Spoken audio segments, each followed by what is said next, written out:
செவ்வாய் தசை ஒருத்தருக்கு நடக்குது, இல்லை செவ்வாய் தசையில் ஒருத்தர் பிறந்திருக்காங்க அப்படின்னா அதோட பலன்கள் வந்து எப்படி இருக்கும்?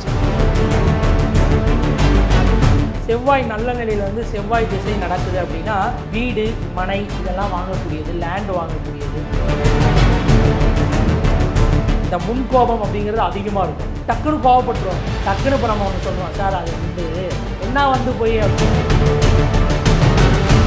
ஒரு 18 வயசு பையனுக்கு செவ்வாய் திசை வருது, ஜிம்முக்கு போவான், அவனுடைய உடல் எல்லாம் வலுவாக வச்சுக்குவான். அப்போ அவனுடைய அந்த முகத்தில் தானாகவே அந்த விஷயங்கள் ஏற்படும். செவ்வாய் நல்லா இல்லை அப்படிங்கிற பட்சத்தில் சிம்பிளாக முருகனுடைய வழிபாடு பண்ணணும். ஒவ்வொரு செவ்வாய்க்கிழமைகளிலும் முருகனுக்கு இப்போ நிறைய பேருக்கு வந்து இந்த சொத்து பிரச்சனை, நில சம்பந்தமாக பிரச்சனைகள் வந்து நிறைய நடந்துருக்கும். ஸோ அவங்களுக்கெல்லாம் செவ்வாய் திசை எப்படி இருக்கு?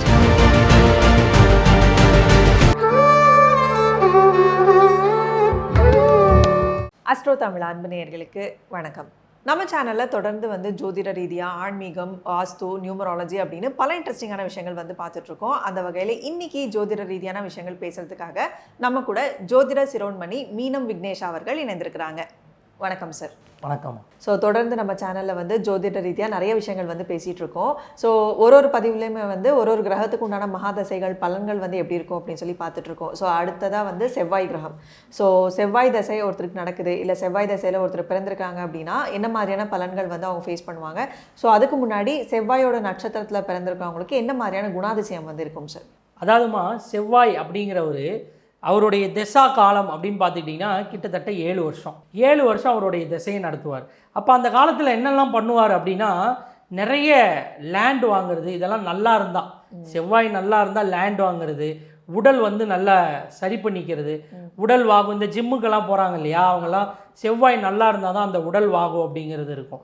செவ்வாய் நல்ல நிலையில் வந்து செவ்வாய் திசை நடக்குது அப்படின்னா இப்போ ஒரு பையன் எக்ஸாம் எழுதிட்டு இருக்கான்னு வைங்க, கவர்மெண்ட் எக்ஸாம், டக்குன்னு கவர்மெண்ட் எக்ஸாம் கிடைக்கும்.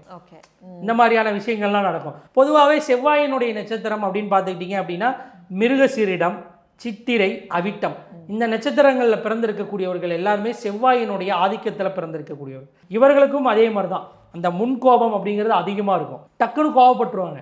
நம்ம என்ன சொல்ல வரோம் அப்படிங்கிறத புரிஞ்சிக்கிறதுக்கு அவங்களுக்கு டைம் இருக்காதுன்னு வைங்களேன். டக்குன்னு இப்போ நம்ம ஒன்று சொல்கிறோம், சார் அது வந்து என்ன வந்து போய் அப்படின்னு சத்தம் போடுவாங்க நம்மகிட்ட. டக்குன்னு முன்கோபம். அந்த விஷயங்கள்லாம் செவ்வாயினுடைய குணாதிசயமாக இருக்குது. ரெண்டாவது, செவ்வாய்க்கு அதிபதி முருகன், ரைட்டுங்களா? முருகன் வழிபாடு சிறப்பாக இருக்கும். அதே மாதிரி செவ்வாய் அவங்களுடைய ஜாதகத்தில் நல்ல நிலையில் இருந்தால் வீடு மனை இதெல்லாம் வாங்கக்கூடியது, லேண்டு வாங்கக்கூடியது, இந்த மாதிரியான அமைப்பு நல்லா இருக்கும். அதே மாதிரி உடலை வந்து நல்லா வலுப்படுத்திக்குவாங்க, உடல் ஆரோக்கியமாக வச்சுப்பாங்க.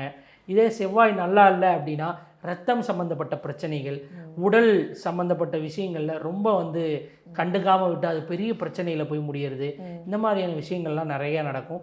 அது மட்டும் இல்லாமல் செவ்வாய் நல்லா இல்லை அப்படின்னா நிலம், வீடு, சொத்து இந்த விஷயங்கள்லாம் இவங்களுடைய கையை விட்டு போகிறதுக்கான வாய்ப்புகள்லாம் கூட இருக்குது. அப்போ செவ்வாய் இவங்களுடைய ஜாதகத்தில் எந்த நிலையில் இருக்கார் அப்படிங்கிறத தெரிஞ்சுக்கிட்டு அதற்கு தகுந்த மாதிரி இவங்க அதை வந்து செயல்படுத்தணும் அப்படிங்கிறது தான் ஒரு முக்கியமான விஷயம்.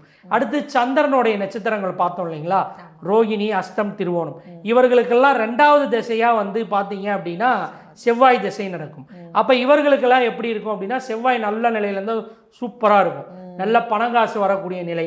ஒரு 18 வயசு பையனுக்கு செவ்வாய் திசை வருதுன்னு வைங்க, அவனுடைய இதெல்லாம் நல்லா இருக்கும், ஜிம்முக்கு போவான், அவனுடைய உடல் நல்லா வலுவாக வச்சுக்குவான்.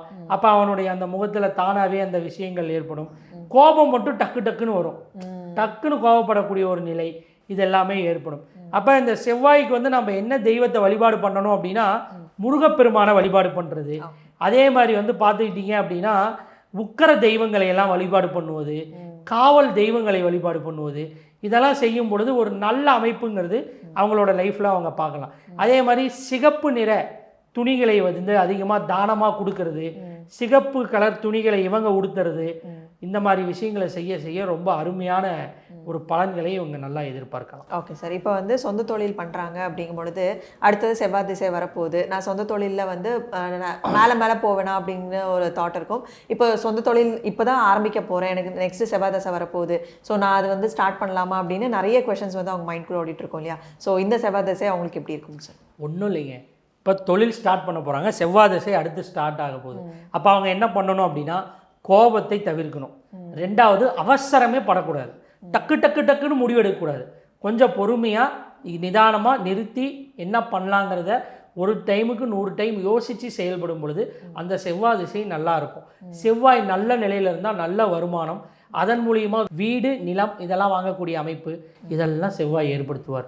உடலையும் நல்லா கான்சியஸாக பார்த்துக்கக்கூடிய அளவுக்கு செவ்வாய் வச்சுப்பார். செவ்வாய் நல்லா இல்லை அப்படிங்கிற பட்சத்தில் அவர்களுடைய முடிவால் அவர்கள் எடுக்கக்கூடிய டிசிஷனால் அவங்களுக்கு அந்த தொழிலில் லாஸ் ஆகக்கூடிய வாய்ப்புகள்லாம் இருக்குது. இப்போ செவ்வாய் எந்த நிலையில் இருக்கார், இவங்கள் ஜாதகத்தில் லக்னத்துக்கு எதில் இருக்கார், என்ன நட்சத்திர சாரத்தில் இருக்கார் அப்படிங்கிற விஷயத்தெல்லாம் ஆய்வு பண்ணி நம்ம அந்த திசைக்கான பலன்களை நம்ம எடுக்கும் பொழுது ரொம்ப சரியாக இருக்கும். அப்படி நல்லா இல்லாதவர்கள் என்ன பண்ணலாம் அப்படின்னா சிம்பிளாக முருகனுடைய வழிபாடை பண்ணணும். ஒவ்வொரு செவ்வாய்க்கிழமைகள்லையும் முருகனுக்கு செந்தாமரை பூவை வைத்து வழிபாடு பண்ணுவது, அப்புறம் செவ்வரளி பூக்களால் அர்ச்சனை பண்ணுவது, இதெல்லாம் பண்ணும் பொழுது நல்ல ஒரு சூப்பரான விஷயம் நடக்கும். இதெல்லாம் எதுவுமே பண்ண மாட்டோம் சார், என்ன பண்ணலாம் அப்படின்னா செவ்வாயுடைய உணவு அப்படின்னு சொல்லுவோம் துவரம் பருப்பு. அந்த துவரம் பருப்பை ஒரு 6 கிலோ அல்லது 7 கிலோ எடுத்து முருகன் கோவிலுக்கு தானமாக கொடுக்கறது, இந்த மாதிரி விஷயங்களை பண்ணாலும் நல்லாயிருக்கும். இப்போ நிறைய பேருக்கு வந்து இந்த சொத்து பிரச்சனை, நில சம்பந்தமாக பிரச்சனைகள் வந்து நிறைய நடந்துகிட்ருக்கோம். ஸோ செவ்வாய் திசை டைமில் வந்து அவங்களுக்கு வந்து இது வந்து நல்லபடியாக கிடைச்சிருமா, ஒரு சொத்து கிடைக்குமா, இல்லை ப்ராப்பர்ட்டியில் ஏதாச்சும் ஒரு பிரச்சனை இருக்குது, அண்ணன் தம்பிக்குள்ளே பிரச்சனை இருக்குது, இதெல்லாமே வந்து சால்வ் ஆகுமா அப்படின்னு சொல்லி எல்லாம் வெயிட் பண்ணிட்டு இருப்பாங்க. ஸோ அவங்களுக்கெல்லாம் செவ்வாய் திசை எப்படி இருக்கும் சார்? அதாவதுமா சகோதரன் அப்படிங்கிற அந்த உறவுக்கு காரகமே செவ்வாய் தான். அதே மாதிரி நீங்கள் சொன்ன மாதிரி நிலப்பிரச்சனை, நிலம் சொத்து இதுக்கெல்லாம் காரகம் செவ்வாய். அப்போ இந்த மாதிரி பிரச்சனையில் மாட்டிகிட்டு இருக்கக்கூடியவர்களுக்கு செவ்வாய் திசையை நடத்தும் பொழுது ரொம்ப அற்புதமான பலன்களை எதிர்பார்க்கலாம். செவ்வாய் நல்ல நிலையில் இருந்தால் கண்டிப்பாக அந்த சகோதரனே நாம் 2 பேரும் பிரிச்சுக்கலாம் உடுப்பா அப்படின்னு சொல்லி சமாதானம் பேசுவான். அந்த சொத்து இவங்க கைக்கு சீக்கிரமாக வரும். ஒரு 30 வருஷம் கோர்ட்டில் கேஸ் நடந்துட்டு இருக்கு, எப்படா முடியும்னு தெரியல, செவ்வாய் திசை நடக்குது, செவ்வாய் நல்லா இருக்காரு அப்படிங்கிறப்ப தாராளமாக அவங்க பக்கம் தீர்ப்பாகி அவங்களுக்கு அந்த சொத்துக்கள் கிடைக்கக்கூடிய வாய்ப்புகள் ரொம்ப அதிகமாக இருக்குது. செவ்வாய் நல்லா இல்லை அப்படிங்கிற பட்சத்தில் இது சார்ந்த விஷயங்களில் நிறைய பிரச்சனைகளையும் அவங்க எதிர்கொள்ள வேண்டியிருக்கும். செவ்வாய் நல்லா இல்லை, சொத்து பிரச்சனை போயிட்டுருக்கு, இது நாள் வரைக்கும் நல்லா இருக்குன்னு சொல்லிட்டு இருந்த தம்பி திடீர்னு அவனே பிரச்சனையாக மாதிரி கேஸ் போடுவான். பேச்சுவார்த்தையில் இருந்தது செவ்வாய் நல்லா இல்லாதப்ப கோர்ட்டு கேஸ் வரைக்கும் இழுத்து விட்டுரும். ஸோ இந்த பிரச்சனையெல்லாம் இருக்கும் போது என்ன மாதிரியான வழிபாடுகள் அவங்க பண்ணலாம்? அதான் முருகனுடைய வழிபாடு பண்ணுறது, உக்கர தெய்வங்கள் வழிபாடு, காவல் தெய்வங்களை வழிபாடு பண்ணுறது, இந்த மாதிரி விஷயங்களை செய்யும் பொழுது ரொம்ப நல்ல பலன்களை இவங்க எதிர்பார்க்கலாம். ஓகே. ஸோ ப்ராப்பர்ட்டி சம்மந்தமாக ஏதாவது பிரச்சனைகள் இருக்குது அப்படிங்கும் பொழுது தொடர்ந்து முருகரோட வழிபாடு பண்ணும் பொழுது எல்லாமே சால்வ் ஆகி சுமூகமாக முடியும் இல்லைங்க? கண்டிப்பாக. Okay sir. ஸோ ரொம்ப சிறப்பாக செவ்வாய் மகாதசையில் என்ன மாதிரியான விஷயங்கள் நடக்கும், ஸோ ஏதாவது பிரச்சனைகள் இருக்குது அப்படிங்கும் பொழுது முருகரோட வழிபாடு பண்ணும்பொழுது அது எல்லாமே தீர்ந்து அந்த திசை வந்து நல்லபடியாக இருக்கும் அப்படிங்கிற மாதிரி சொல்லியிருக்கீங்க. ஸோ தொடர்ந்து அடுத்தடுத்த பதிவுகளில் வேறு மகாதசை பற்றி பார்க்கலாம் சார். அது வரைக்கும் நன்றி, வணக்கம். நன்றி.